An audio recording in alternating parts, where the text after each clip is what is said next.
6 دسمبر بھی آئے گا جس دن بابری مسجد کو شہید کیا گیا. یہ سانحہ ہم بھول نہیں سکتے. ہمارے دل غم سے نڈھال ہے لیکن مایوس نہیں ہے.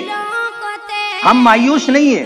اگرچہ انہوں نے فیصلہ کر دیا کہ رام مندر بنایا جائے، لیکن ججمنٹ میں اور فیصلے میں یہ بات موجود ہے، اور یہ کہ جن لوگوں نے بابری مسجد کو شہید کیا ہے وہ گنہگار ہیں، انہیں سزا ملنی چاہیے.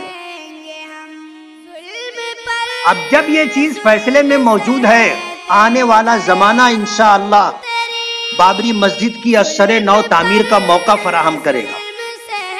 ہم مایوس نہیں ہیں، لیکن بابری مسجد کے سانحے کو یاد رکھنا اور آنے والی اپنی نسلوں کو بتانا ضروری ہے. ہم اسے فراموش نہیں کر سکتے، اسے بھلا نہیں سکتے. اگرچہ ہم دکھی ہیں لیکن مایوس نہیں ہیں.